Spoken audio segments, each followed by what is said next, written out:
হঠাৎ আমি একদিন ঠিক ঘুমের ঘরে মৃত্যুকে বরণ করে নেব।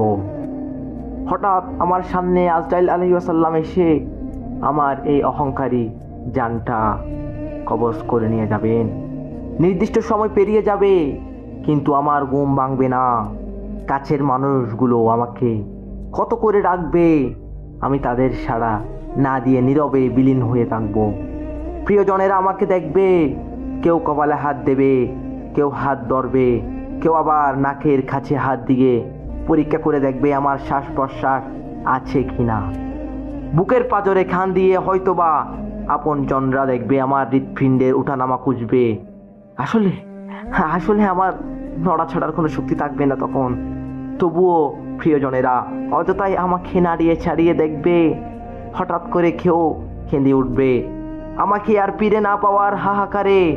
প্রিয়জনার বুকের পাঁজরে জ্বর উঠবে ভীষণ। ডাক্তার দেখা হবে, আত্মীয় পরিজনদের ডাকা হবে। আমার এই অদর দেহটা পরীক্ষা নিরীক্ষা করে ডাক্তার অবশেষে মৃত্যুর সার্টিফিকেটটি এনে বলবে সে আর নেই, সে সকলের ছেড়ে চলে গেছে না ফেরার দেশে।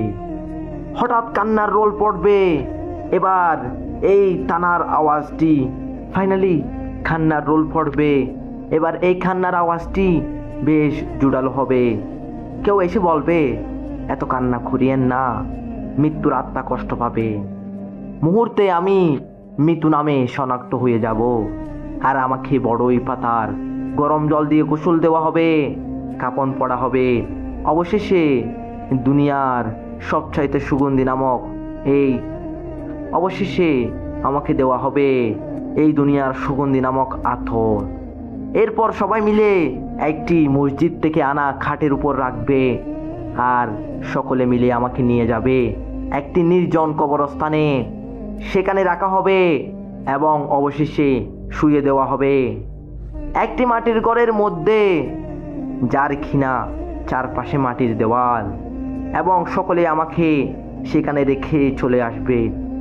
আস্তে আস্তে সকলে আমাকে ভুলে যাবে এবং সকলে যার যার মতো জীবনযাপন করবে। কই থাকবে তখন আমার সম্পত্তি, আর কই থাকবে আমার এত টাকা পয়সা?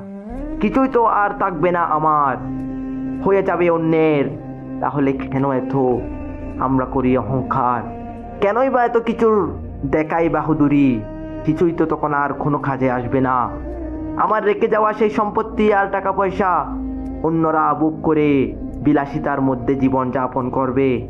সুতরাং অহংকার, বাহুদুরি ও লোভ লালসা ছেড়ে মসজিদে গিয়ে আল্লাহর ইবাদতে মকবুল হই এবং সবাই মিলে একটা কাতারের মধ্যে মিলে যায়। দিন শেষে সকলের একটাই পরিচয়, আল্লাহর বান্দা, রাসূলের উম্মত এবং আমরা সকলেই মানুষ।